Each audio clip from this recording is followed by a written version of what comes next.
Ladies and gentlemen, welcome to another exciting episode of Ask the Culpeppers.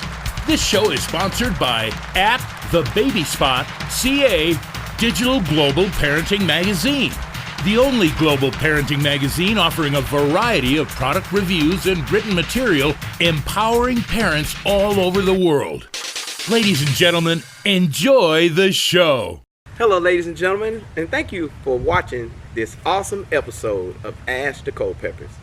Ladies and gentlemen, if you've been following us for any length of time, you've seen probably some comments on some of our videos and some of our posts that have come from various people. But I had to go out and find a man that always adds wisdom and such knowledge in his responses. And so I sought out to do that, and he's on the show today, folks. I want you to welcome Lewis to the show. How you doing? My name's Louis Frias. Did 18 years in the Air Force. Recently separated, and now I'm stay-at-home dad. Try to support my wife and support my daughter, and support my other 3 daughters from afar. They live out in South Carolina.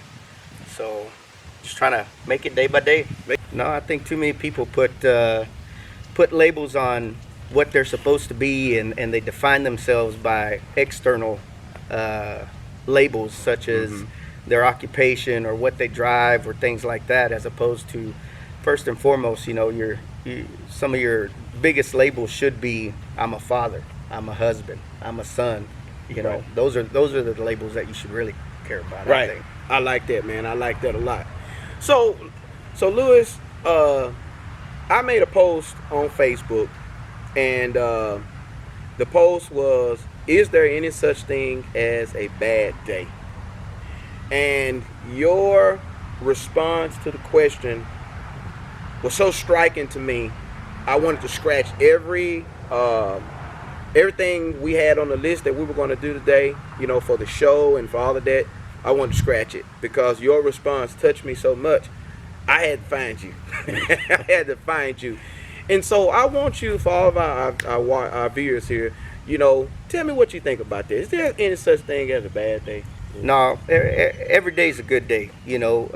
Every day you wake up is a good day, because there's a lot of folks out there that don't get the opportunity to wake up that day. And regardless of how bad you perceive your day going, there's always people out there that have even a worse day than you. We were talking earlier, and I told you that my mother's buried three sons. And that's something I couldn't imagine doing, with my children. Burying my brothers was one thing, and that's hard enough. But so I can't imagine burying your own sons, your own children. That's a burden I don't fathom. I don't understand it. Right. I was at the gym earlier, and I was speaking with Tony Rory, who is the CEO of the Men and Ladies of Honor. And we were talking about this very subject, and there was another young lady that was present with us also, and then his son Daniel was there as well. And we were just talking about how we are thankful to have the breath that we breathe, right? And how that, you just said it, somebody didn't get this opportunity to even breathe today. Yeah. Somebody is not even alive to even determine whether or not the day's good, bad, ugly, or indifferent. Yeah. But when you look at life circumstances, and that the Lord has said that He has a plan for us to prosper, even as our soul prosper. He knows the hairs on our head. He knows tomorrow, and we don't know tomorrow. It's like the day is already governed. Correct. Governed, if you will. And now there are some situations and some circumstances that make us think that today's a bad day, but is it truly a bad day? Yeah, that's like I said. Sometimes when you're too close to the situation, you don't see the big picture. And if there's one thing I learned in all my time in the military is it's all about the big picture. We get blinders on, and we stay in our bubble because that's what's comfortable, that's what's safe, and that's what we know. Right. Not knowing that there's a bigger plan out there. You're just a piece of the puzzle. You're a cog in the machine. Just because something bad has happened to you, like I said earlier, the message might not be for you. The message might be for somebody that was watching you, because we don't always know who's watching us. Right. How we manage ourselves and act and how we present ourselves in daily life. We don't know who's watching us. Not just your children, other people's children, other people's parents, other people, your friends. Everybody's watching you. Right. So the message isn't always your message. You know, that's interesting that you say that. And when we come right back, folks, we'll expound a little bit more on this question. So don't go away. We'll be right back. Hi, this is Greg, owner of Right Sound VoiceWorks. If your project or company needs a voice for promotion, I've got years of experience and I can produce audio tracks for you quickly from my home studio. Send an email to rightsound@wildblue.net or check my demos by going to voices.com and searching Right Sound, one word. I'd be happy to work up an example for you. Thanks for listening. So welcome back, folks. Talking to my friend Lewis here that struck me so much and has struck me so much with his comments and replies to some of our videos and posts. And so we're visiting with him today. And if you're just joining the show, be sure to rewind it back to the beginning and hear some of his testimonies and experience in terms of how he views the day and whether or not there is any such thing as a bad day. Now, Lewis, before we went on break, you mentioned that when you're really close, sometimes we can be so close to the picture that we don't see the whole picture. You made me think of two things when you said that. One thing you made me think of was the Mona Lisa picture, right? If a fly is on this magnificent picture, it may see black. Right. It may look doomed. It may look like hopeless. It may look like there's no way out. That life is just done. Yeah. But if this fly flies back, yep, and looks at the big picture, it'll realize that I was actually just face to face with a masterpiece. Right. You know, when you think about that, because sometimes in situations we have circumstances that we don't think are favorable. Like recently, I'm no longer with AT&T, and you commented on that. I think you had something to say about that. And so, to some, or even initially to me, it's like, what am I gonna do now? This is a horrible day. But man, since August the 23rd, I have learned more and experienced more since then than I had in the last several months. Yeah. So it's really, it's I don't even call it layoff no more. I'm in transition, and this transition that I'm experiencing now is something I wouldn't have experienced if I was still there. Yep. Same boat, you know. There for a while, I was basically dying in my sleep, and something was just waking me up. My body was naturally saying, hey, you got to live. So I started going to the doctor to find out what it was, and essentially, while I was asleep, my heart would stop. And so we went through almost a year worth of trying to diagnose it, and finally they put in a pacemaker, and that's what put me out of the military.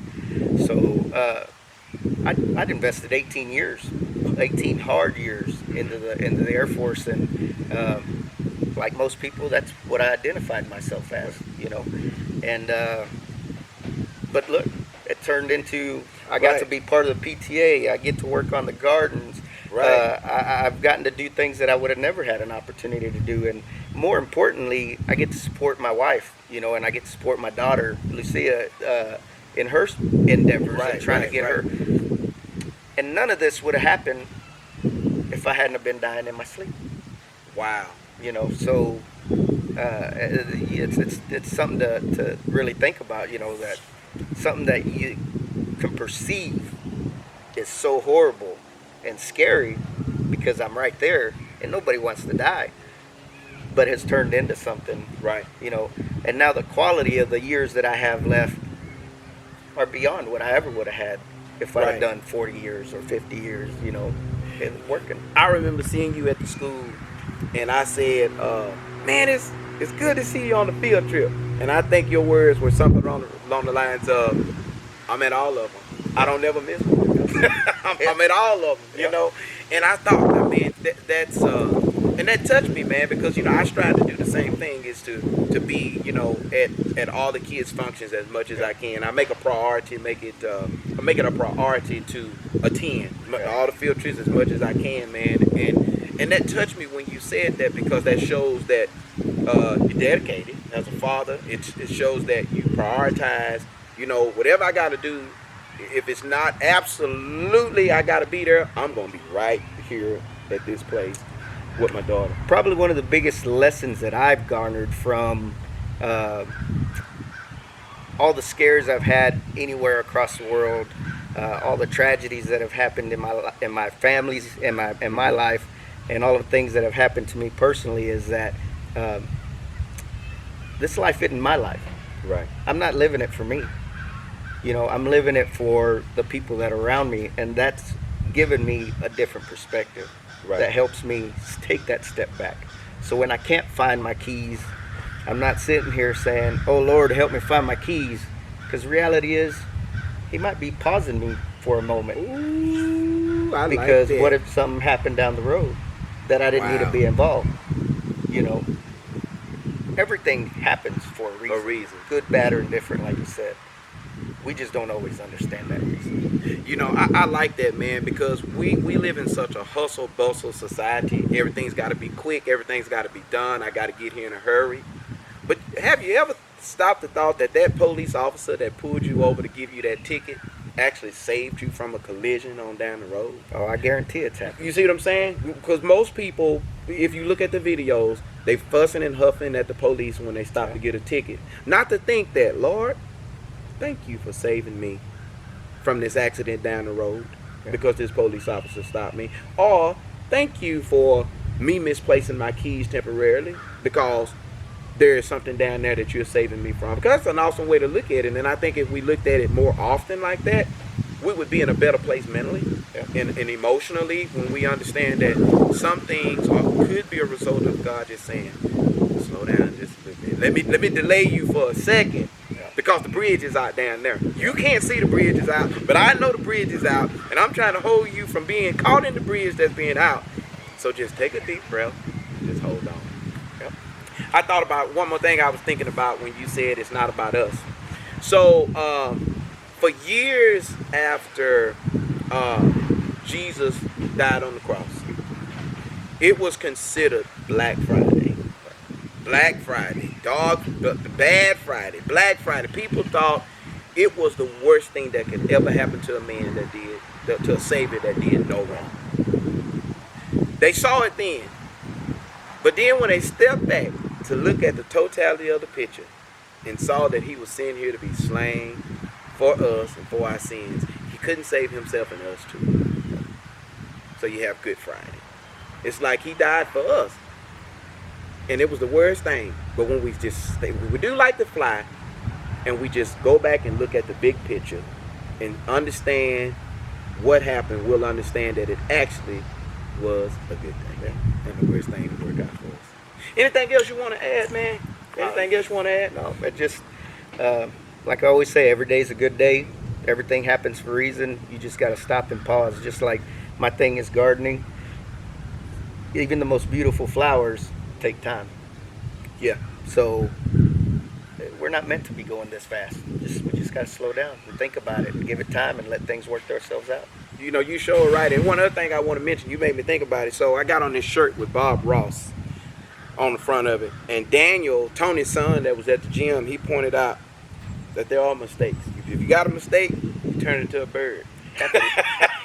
Happy little mistakes. Happy, that's it. Turn it into a bird. And I love to hear his voice and to hear how he perceives life through his artwork, and because it makes sense, man. It's not a mistake. But make it a bird. Funny enough, he was in the Air Force as well. He was a master Really? sergeant, first sergeant, stationed in know that. Alaska. That's where he picked up the sceneries he paints. Oh, really? Yep. Now that I did not know, and that is very interesting. So, folks, thank you so much for watching today's episode, and share it with somebody and be encouraged. And I pray that every day you take advantage of it, and that it be an awesome day, and that when you have mishaps in life, you make them a bird. Make them a bird. Thank you, Lewis, for coming on. Thank you, Lewis, for your time. Appreciate it, sir. We'll be talking again very soon, man. Thank you. Y'all have a good one. Take care. Well, folks, we hope you enjoyed this informative and exciting episode. Be sure to follow the Baby Spot and Ask the Culpeppers on your favorite social media platforms, and enjoy previous shows. This is Greg with Right Sound VoiceWorks. And so long from the Black Hills of South Dakota. See you next time, folks.